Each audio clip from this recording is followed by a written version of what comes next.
फडणवीसांचे निकटवर्तीय संजय क्षीरसागर शरद पवार गटाच्या वाटेवर गेल्या 10 वर्षात अपमानास्पद वागणूक दिल्याची व्यक्त केली खंत।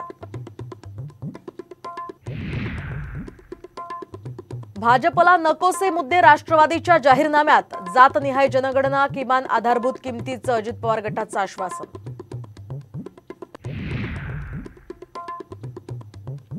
बंडखोर विशाल पाटलांवर होणार कारवाई, काँग्रेस प्रदेश अध्यक्ष नाना पटोलेंचा इशारा, तर सांगलीतून अपक्ष उमेदवारी मागे न घेतल्यानं दणका।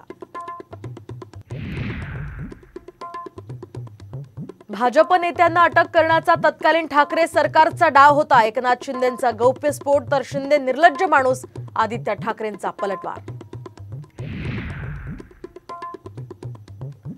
नवनीत राणांना पाठिंबा देऊन चूक केली, शरद पवारांचं विधान, तर खोटारडे आणि थापाडेंची लंका जाळायची आहे, ठाकरेंचं टीकास्त्र। विरोधकांच्या लंकेचं दहन करा, एकनाथ शिंदेंची लंकेंसह विरोधकांवर जोरदार टीका।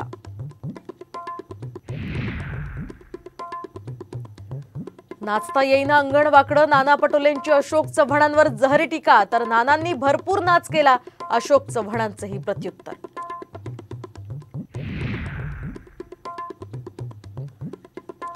आणि सत्तेत आल्यास काँग्रेस मुस्लिमांना संपत्ती वाटेल, पंतप्रधान मोदींचं विधान, तर कमी मुलं असलेल्यांना संपत्ती का वाटली नाही, उद्धव ठाकरेंचा सवाल।